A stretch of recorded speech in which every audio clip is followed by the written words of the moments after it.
Hello दोस्तों, आज की इस वीडियो में हम लोग देखने जा रहे हैं पार्ट 2 ईपीएस का वीवीआई क्वेश्चन जो कि 2 मार्क्स का पूछा जाएगा और इससे बाहर कुछ भी नहीं पूछेगा। मैं आपको 70 ऐसा क्वेश्चन बताऊंगा जिसके बाहर कभी पूछ ही नहीं सकता। अगर पूछ गया तो चैनल को अनसब्सक्राइब करके लात मार के बाहर निकल जाना। दोस्तों बिल्कुल वायदा है मेरा, हमारा वादा देते हैं हम आपको। तो चलते हैं, देखते हैं फटाफट से हम लोग क्वेश्चन। हम लोग क्वेश्चन देख लिए थे। अगर आप लोग नहीं देखे हैं तो जाइए, हमारा चैनल के प्लेलिस्ट में दिया है ईपीएस लिखा होगा, उसमें ईपीएस क्लास 12 लिखा होगा। तो फटाफट से चैनल के प्लेलिस्ट में जाइए, ईपीएस क्लास 12 पार्ट 1 वीडियो उसी में डाला है, या फिर डिस्क्रिप्शन में लिंक दिया है उस वीडियो का, आप देख सकते हैं जाकर।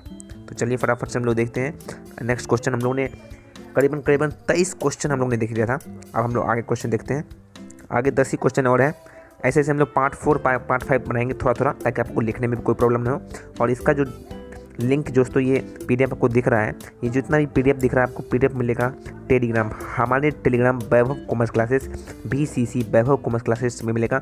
नीचे जाइए, डिस्क्रिप्शन में टेलीग्राम का लिंक भी दिया हुआ है, तो डिस्क्रिप्शन आप चेक कर लीजिएगा जरूर से ज़रूर। चलिए देखते हैं इसका क्वेश्चन।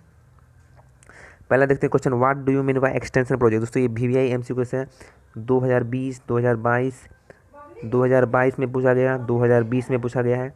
बिल्कुल एक्सटेंशन प्रोजेक्ट क्या कहते हैं, आइए देखते हैं इसका answer. Extension project refers to the extension or expansion are undertaken to facilitate the sales and the distribution by assuring the possibility of the market which including the planning for extending the market area। बिल्कुल VVI MCQ दोस्तों, VV 2022 में भी पूछा गया है और 2020 में भी पूछा गया है। चलिए देखते हैं question number, next question number 2 देखते हैं। What is project. दोस्तों ये तो भाई साहब लगातार 5 बार भेजा गया है, 5 बार बोर्ड ने भेजा है। एक बार 2020 में भेजा था, एक बार 2021 में, एक बार 2018, 17 भाई साहब बिल्कुल बहुत ही इंपॉर्टेंट है। आइए देखते हैं इसको प्रोजेक्ट किसको कहते हैं। आंसर भी मैं आपको दे रहा हूँ प्रोवाइड, और ये आपको लिखने की जरूरत नहीं है, चाहे तो लिख सकते हैं, लेकिन टेलीग्राम पर इसका PDF मिल गया आपको। चलिए देखते हैं। Project refers to the investment on such project which have ample opportunity that reflect the scope of great deal of profitability. Project related to the new machine और प्लांट लिख दीजिएगा, तो आपको यहाँ पर मिलेगा 2 मार्क्स। चलिए बढ़ते हैं आगे क्वेश्चन। नेक्स्ट देखते हैं तीसरा, what is the objective of project appraisal. बिल्कुल VVI क्वेश्चन मैं आपको दे रहा हूँ, बिल्कुल शार्ट, बिल्कुल क्रीमी जो है ना, क्रीमी, वो आपको मैं दे रहा हूँ VVI। चलिए देखते हैं। ऑब्जेक्टिव ऑफ प्रोजेक्ट अप्राइजल पहला है to extend relevant information for determining the success of और failure of project, to extract the relevant information for determining the success of failure project. दूसरा to apply standard yardstick for determining the rate of success और failure of project. तीसरा to determine the expected cost and benefited of the project. And last चौथा है दोस्तों, हम लोग to arrive at specific conclusion regarding project. Next देखते हैं question number 4।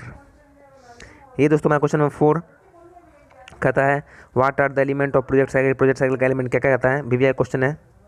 आइए देखते हैं एलिमेंट इसका।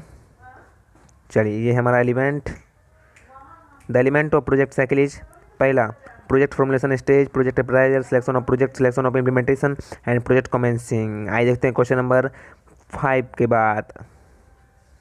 ये दोस्तों नेक्स्ट क्वेश्चन है, give the objective of project report.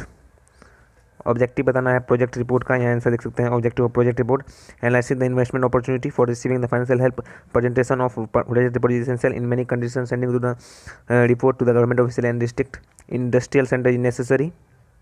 Next हमारा है through project report a comparative study of the estimated cost and income from it. And next है project report is balance outlook from investment Dutch decision. ठीक है, next देखते हैं question number हम लोग last. चलिए देखते हैं व्हाट इज रिसोर्स। रिसोर्स किसको कहते हैं, व्हाट इज रिसोर्स। चलिए देखते हैं रिसोर्स किसको कहते हैं। चलिए resource refers to that medium which are necessary required by person for the execution of the work and the culmination of the project. Loan from bank हो सकता है, रॉ मटेरियल हो सकता है, प्लांट रॉ मटेरियल जितना भी हो गया, या फिर कैश हो गया, या फिर है ना कैश हो गया, शॉर्ट टर्म में लायबिलिटी हो गया, या फिर इन्वेस्टमेंट हो गया कहीं बैंक ऑफ बटर, इस अक्सर हमारा रिसोर्स है। ठीक है, थैंक यू। अब देखते हैं question number, give 2 example of physical resource. आइए देखते हैं फटाफट से फिजिकल रिसोर्स किसको कहते हैं। Example of physical resource, land, location, machinery, instrument, equipment and raw material. आपको मिलेगा इसमें 2 मार्क्स। चलिए देखते हैं आगे क्वेश्चन नंबर, नेक्स्ट क्वेश्चन देखते हैं। What are the kind of resource, resource का काइंड क्या है, देखते हैं क्वेश्चन का solution. The kind of resource are is follow, पहला physical resource, technical resource, human resource, economical resource, financial resource, या कह सकते हैं इसको इकोनॉमिकल रिसोर्स भी कहा जा सकता है, कह सकते हैं। चलिए, एक है मार्केटिंग रिसोर्स जो कि 5 रिसोर्स यहाँ पर है, फटाफट से लिख सकते हैं। टेलीग्राम पे डिस्क्रिप्शन में टेलीग्राम का लिंक दिया, आप इस पर PDF ले सकते हैं आसानी से। आइए देखते हैं क्वेश्चन नंबर है लास्ट का, थोड़ा सा आगे है। आइए देखते हैं इसको, कहता है what do you mean by the cycle of working capital. आइए देखते हैं इसका सॉल्यूशन। चलिए देखते हैं इसका answer. Ability of enough working capital is indication of the liquidation of the business which help to fulfil the need day to day transaction और expansion of business. Working capital is the excess of current asset over current liability. इतना लिख दीजिएगा, काफ़ी है। चलिए देखते हैं question number 30, last question देखते हैं दोस्तों। और भी बहुत सारे क्वेश्चन है, मैं आपको पार्ट 3, पार्ट 4, पार्ट 5 आते रहेंगे, आप लिखते रहिए और चैनल को सब्सक्राइब फटाफट से कर लीजिए। देखते हैं लास्ट है, ये लास्ट बहुत ही ज़्यादा इंपॉर्टेंट, बहुत कसम से दोस्तों, कसम से बहुत इंपॉर्टेंट है, हर बार पूछता है, जिससे पूछना है पूछ लीजिए। वाट आप पूछिएगा अपने सर से कि mention 3 factor affecting the working capital, sir आता है कि नहीं, जरूर से जरूर आता है। देखते हैं question number 33, mention the 3 factor affecting the working capital. आइए देखते हैं इसका सॉल्यूशन। आइए देखते हैं इसका सॉल्यूशन, कौन कौन सा फैक्टर अफेक्ट करता है वर्किंग कैपिटल को। पहला nature of business, nature of business में ट्रेडिंग लिख देंगे, ट्रेडिंग स्मॉल, ट्रेडिंग में लिख देंगे क्या कि आपको अच्छे से बताते हैं, ट्रेडिंग में लिख देंगे। ट्रेडिंग में क्या होता है कि स्मॉल अमाउंट ऑफ होता है, मतलब कि जो वर्किंग कैपिटल होता है वो लेस होता है, ठीक है। वर्किंग कैपिटल क्या होता है सर, लेस होता है। वर्किंग कैपिटल क्या होता है, लेस होता है ट्रेडिंग में। वहीं मैन्युफैक्चरिंग में क्या होता है, वर्किंग कैपिटल मोर होता है, मोर होता है। क्लियर। नेक्स्ट आगे बढ़ते हैं, दूसरा है स्केल ऑफ ऑपरेशन। अगर ऑपरेशन, स्केल ऑफ ऑपरेशन अगर ज़्यादा बड़ा है, अगर बिजनेस साइज बड़ा है तो वर्किंग कैपिटल इंक्रीज, अगर बिजनेस का साइज छोटा है, लोअर है, लोअर, तो वर्किंग कैपिटल डिक्रीज। सिंपल। ये था हमारा स्केल ऑफ ऑपरेशन, और पहला था हमारा नेचर ऑफ बिजनेस। तीसरा हमारा बिजनेस साइकिल। अगर बिजनेस साइकिल कहता है कि बिजनेस साइकिल जो अगर बिजनेस ज़्यादा बढ़ रहा है तो वर्किंग कैपिटल ज़्यादा होगा, डिप्रेशन अगर हो रहा है तो वर्किंग कैपिटल कम होगा। नेक्स्ट देखते हैं क्वेश्चन यहाँ पर है 4, लेंथ ऑफ मैन्युफैक्चरिंग साइकिल। अगर लंबा है, बहुत ज़्यादा है लेंथ इसका, तो वर्किंग कैपिटल ज़्यादा। अगर कम मैन्युफैक्चरिंग प्रोसेस है तो वर्किंग कैपिटल कम, सीधा।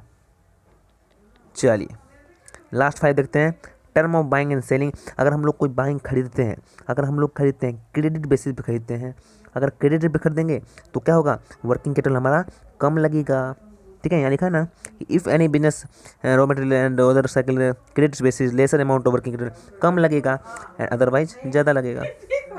Thank you. तो चलिए दोस्तों, ये था हमारा एंड लास्ट है, और नेक्स्ट पार्ट 3 आने जा रहा है। तो भाई ये लाइव सेशन चल रहा था, तो थैंक यू, आज के लिए इतना ही। मिलते हैं इसके नेक्स्ट वीडियो में, तब तक के लिए जय हिंद, जय भारत। बने रहिए, बेल आइकन को सब्सक्राइब कीजिए, फटाफट से जुड़े रहेंगे, बने रहेंगे लास्ट अंत एग्जाम तक। Thank you.